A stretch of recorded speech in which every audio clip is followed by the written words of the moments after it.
Morning class. आज आप English में चैप्टर नंबर 3 का सेकेंड पार्ट पढ़ेंगे। यहाँ पर सेकेंड पैराग्राफ है कि आप आज जो हार्ड वर्क दिए हैं इंग्लिश की आपको इंग्लिश में लिखना है। और पहले हार्ड वर्क की इंग्लिश लिखना, फिर शॉर्ट आंसर, तब लॉन्ग आंसर, ऐसे करना है चैप्टर। अब आप सिक्स पैराग्राफ से आप पढ़ेंगे। इसके वाले पार्ट में आपको बताया गया था कि राइटर जब अटलांटिका के समूह अटलांटिका के क्षेत्रों में घूमता है तो वो मानता है कि अटलांटिका के क्षेत्र में 90% बर्फ है और वो वहाँ पर नीली रेल मछलियों को भी देखता है और अलग अलग प्रकार की चीज़ों को वो वहाँ पर पाता है। अब हम पैराग्राफ 6 से पढ़ेंगे। ह्यूमन सिविलाइजेशन से लेकर टेम्परेचर तक।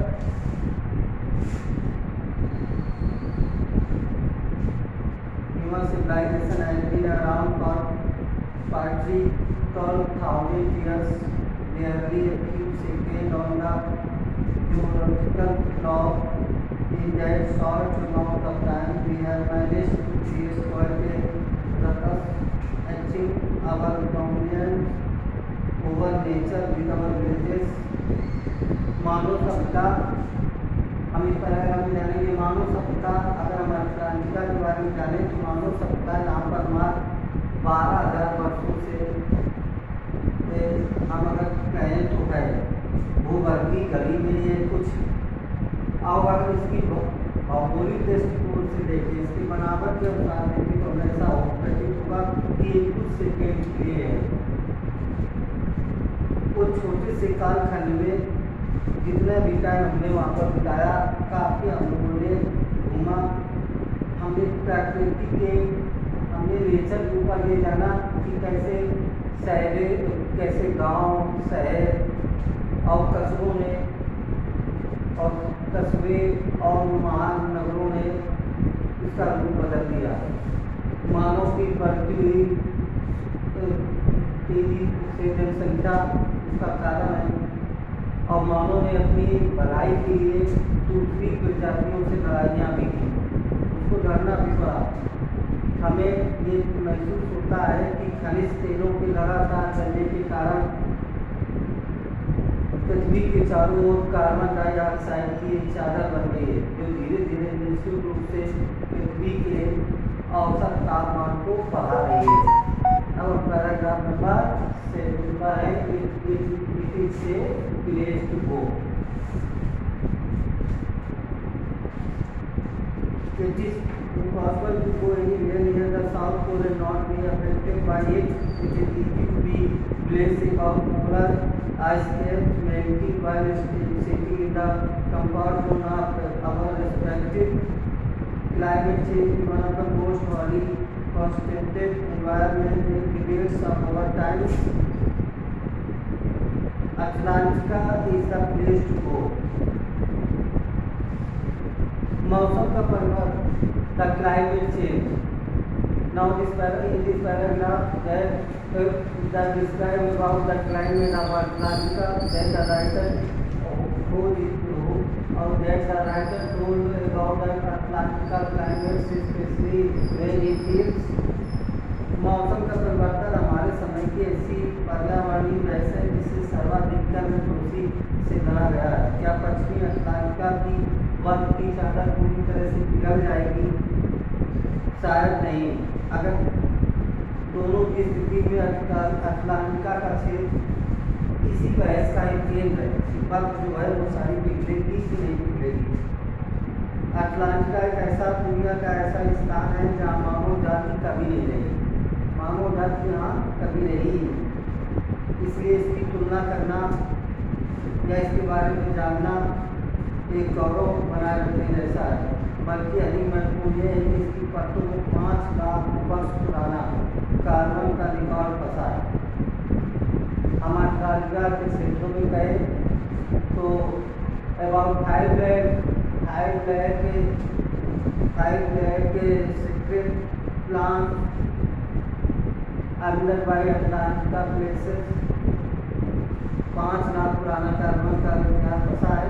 यदि हम पृथ्वी के वर्तमान और भविष्य का अध्ययन करना चाहते हैं तो if you know about the climate condition of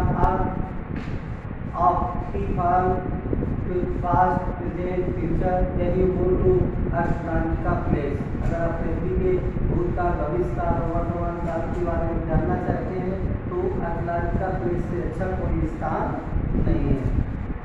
paragraph number 8 पर स्टूडेंट हाउस से importantly expect student on ice the program I working week on the Sukasky aims to exactly this by the taking this school student to rate of the world and providing to the most importantly at work पर विद्यार्थी नामक कार्यक्रम का जिसमें सोकास्की के साथ काम कर रहा था। उद्देश्य बिल्कुल यही काम करना है। ऐसा हाई स्कूल के विद्यार्थियों को संसार के दूसरे किनारों पर ले जाकर प्रेरणा शिक्षा के उन्हें ऐसे अवसर प्रदान करके दिया जाता है जिसमें उनमें एक नई समझ का विकास इस ग्रह के प्रति आदर उत्पन्न हो। ऐसा करते हुए 6 वर्ष हो चुके। इसका प्रमुख केनाडियन जियान ग्रीन है।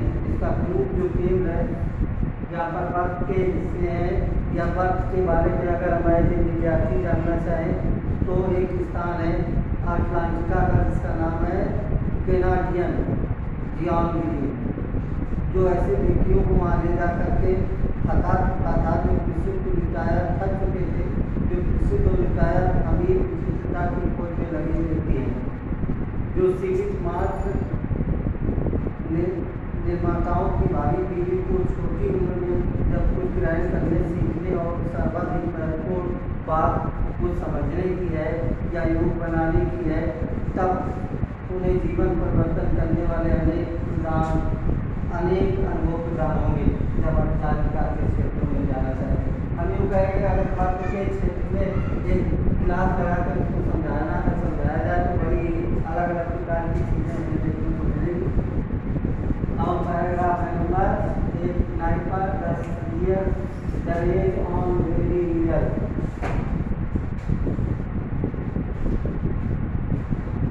यहाँ तक आप जानेंगे क्यों?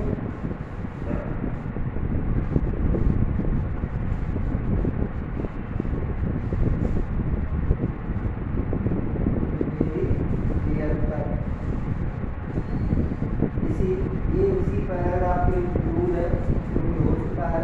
अब आप नेक्स्ट पैराग्राफ जानेंगे।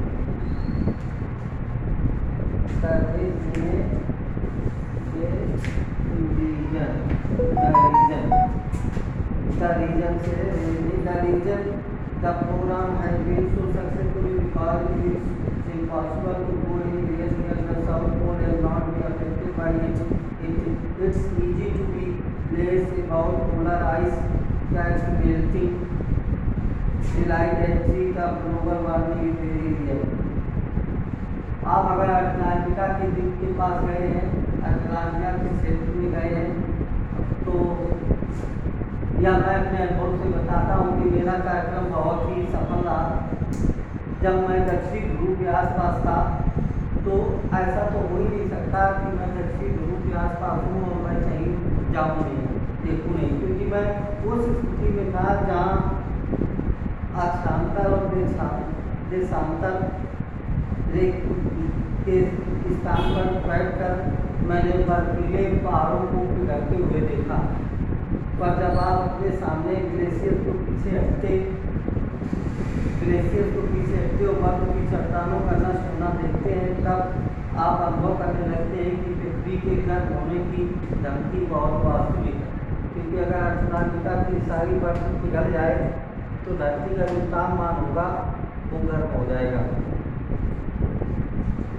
अब हम पैराग्राफ नंबर 1 पर अटलांटिका से लेकर के प्लेस तक। Atlantica because her simple ecosystem and lack of the biodiversity is the perfect place to study how little changes in the environment can have big repercussions. Take the microscopic phytoplankton, those gases, the sea that nourishing and sustains the entire southern ocean. Things will fall into place. अपने सरल और पर्यावरण जीवन प्रणालियों की विविधताओं में कमी के कारण अटलांटिका का अध्ययन करने के लिए आदर्श स्थान है। अगर हम परिस्थितियों को समझना चाहें, जानना चाहें तो अटलांटिका से अच्छी कोई जगह नहीं कि किस प्रकार के पर्यावरण में छोटे छोटे परिवर्तनों का असर पड़ता है। हम छोटी छोटी बातों से बड़ी बातें बनती है, तो उसी प्रकार से राइटर बताता है कि अटलांटिका के छोटे छोटे परिवर्तन कैसे बड़े बन जाते हैं। उदाहरण के लिए मैंने बताया कि छोटा सा प्लाइटोप्लैंटन नाम का एक तैरने वाली वनस्पति है। प्लाइटोप्लैंटन नाम की तैरने वाली वनस्पति है जो समुद्र की एक घास जैसी दिखती है। जस्ट लाइक ए घास ऑफ सी, ये घास जैसी दिखती है और जो भोजन को की श्रृंखला को पूरा करती है। जैसे हमने पौधे सूर्य की किरणें लेकर के फोटोसिंथेसिस के द्वारा अपना भोजन का निर्माण करते हैं, सेम ऐसे ही समुद्र के नीचे ये प्लाइटोप्लैंटन घास जो है वो भी अपना दिनचर्या करती है। अगर ये कार्य करना ये रोक दे, अगर ये वनस्पति कार्य करना रोक दे तो if you start the photosynthesis program by phytoplankton, then the scientists want to match ozone layer of the earth that broken very easily. तो वैज्ञानिक चेतावनी देने लगते हैं कि ओजोन परत के छोटा होने से प्लाइटोप्लैंटन का क्रिया इलाकों पर असर पड़ा, जिसका प्रभाव उस क्षेत्र के और समुद्री जीवों पर भी पड़ेगा।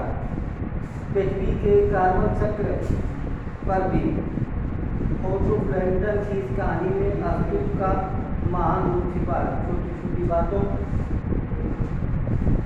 की चिंता कर लो और बड़ी बड़ी अपने आप हो जाएगी। जब हम छोटी छोटी बातों को गौर करते हैं, if you minded is smart, if you minded is minded to small issue that after some of them that become a big issue, just as the human beings or the condition or nature or etc. अगर मनुष्य छोटी छोटी चीज़ों को सोचने लगता है तो वो एक बड़ी चीज़ बन करके, अगर छोटी चिंता हो तो वो सोचता है तो बड़ी चिंता के रूप में बदल जाती है। अब हम पैराग्राफ में माय अटलांटिका से लेकर के इंडियन कनेक्ट तक यहाँ तक आपको बताया जाएगा। My Atlantica experience could not such independence but the best of just short of the Atlantica circle of 65.55 degrees of the Sokolsky had managed to make herself between his white stretch of between the peninsula and Cape Iceland, which was preventing us from going to anywhere. मेरा Atlantica का अनुभव बहुत अच्छा रहा। क्या मैं अगर Atlantica के बारे में अपने विचार रखूं तो मैं ये कहूँगा ये सर्वोत्तम स्थान है।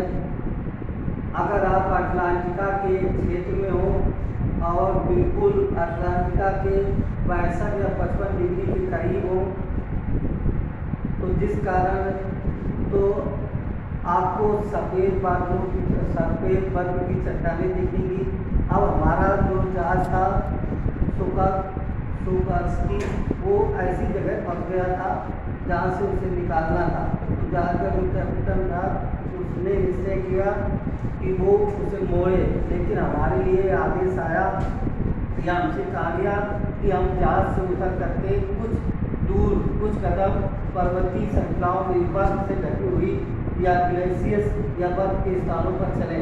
हम लोग लगभग 52 लोग थे, जो कि 52 लोग थे हम लोग, जो कि वाटर प्रूफ कपड़े एंटी ग्लेशियर चश्में पहले शुद्ध सफ़ेद बर्फ की चादरों में चल रहे थे, जो कि बहुत फैली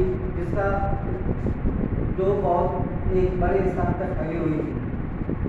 सांस लेता हुआ और हम लोगों ने जब और थोड़ी गहराई चलते रहे तो लगभग जब नीचे देखा तो 180 मीटर नीचे गहरे स्थान पर हमें एक नमकीन पानी मिला, जो कि उसका जो टेस्ट था वो नमकीन था, बर्फ के टुकड़े।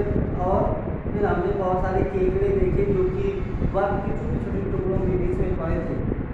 ऐसे पड़े थे केकड़े बर्फ के बीच में, जैसे कि बरगद के पेड़ के नीचे आवारा कुत्ते लेटे रहते हैं, उस प्रकार से बर्फ के बीच में केकड़े पड़े हुए थे।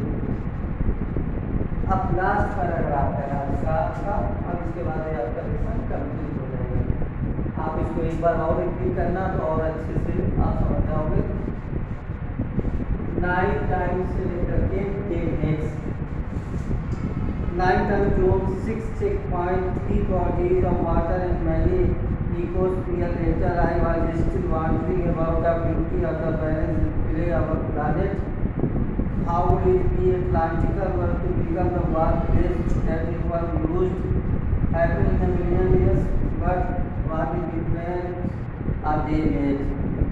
हमने लगभग 9 समय विभाग, हमने इस यात्रा में तकरीबन 9 समय विभाग देखे, 6 चेक पॉइंट देखे, 3 समुद्र देखे और न जाने कितने ही वायुमंडलों को हमने देखा।